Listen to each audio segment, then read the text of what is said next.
some more details when those become available.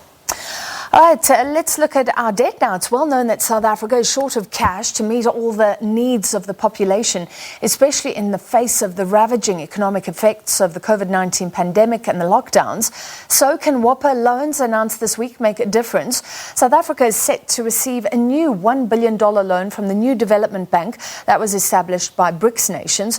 That amounts to around 15 billion rand. The IMF, the International Monetary Fund, is also preparing to give hundreds of billions to help emerging and low-income nations deal with mounting debt. To discuss, we're joined by Director and Chief Economist at Econometrix, Dr Azar Jammine. Thank you for being with us. Azar, we are already in a lot of debt, firstly, so we don't want to take on much more, but we need to. The terms here are important. What do you think, firstly, of the new development bank loan? I think one should welcome it very much. And the simple reason why currently one should welcome these foreign loans is that they're denominated in US dollars and they carry interest rates of somewhere between 0.5% and maximum 2%, probably in the region of 1%. Whereas if we were to try and borrow the money on the domestic market from our local financial institutions, the government would have to offer bonds at anywhere between 7 and 10%. So the principal advantage of getting these overseas loans at the moment is a saving on interest payments of somewhere of the order of 6 to 8% per year.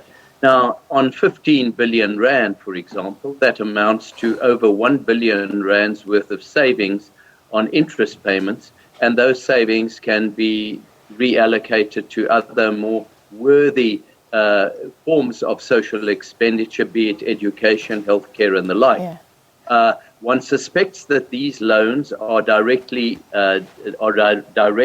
at providing assistance to those who have been negatively affected by the COVID-19 crisis, and so will be more geared towards healthcare and assisting businesses that might have been badly affected. But the effective benefit is a saving on interest payments. Okay, so that is great, because the fear was always about the rating agencies putting us in junk, that your interest costs go up and that eats into other spending. This follows another 1 billion emergency loan in June last year. So can we say, because there's been a lot of talk, what's the BRICS all about? Is that grouping that we're a part of actually working for us this time around? Well, in respect of these loans, it certainly is working for us. And one mustn't forget that $2 billion worth of loans from BRICS come on top of a $4.3 billion loan provided to us last year by the International Monetary Fund and a $300 million loan provided by the African Development Bank. So all in all, we'll have got $6.6 billion worth of foreign loans, and they of the order of 5-year loans, and so we won't need to repay them immediately. But you have to put it into context.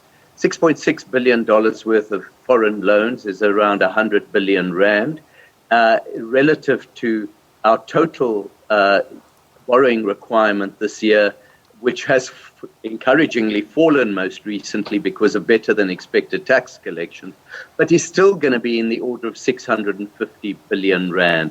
So in its context, it really amounts to no more than about 15% of what we need to borrow this year. But it is welcome. Yeah. We will save around 6 to 8% interest on around 15% of what we have to borrow this year.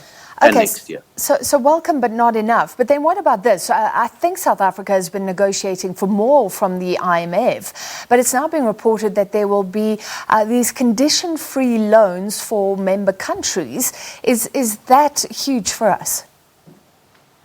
It could be huge. We were told last year that we had kind of been granted virtually the limit of the amount that the IMF could grant us. But there is a move within the IMF now to try and overcome the inequality, vaccine inequality that has been generated that is developing at the moment, whereby your emerging markets are finding it extremely difficult to afford vaccines.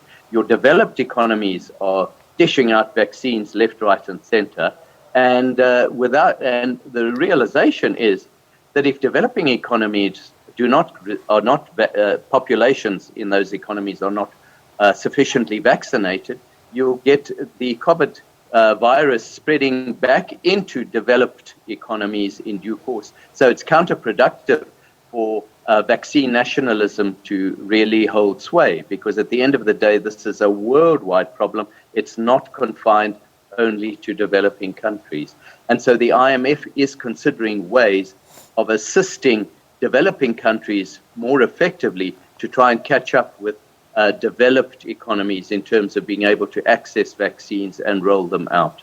All right, let's wait and see if we hear exactly how that money will be used when that's firmed up. Thank you so much. Saying generally the announcements of big deals in terms of our debt this week. Good news, that was Dr. Azar Jammine.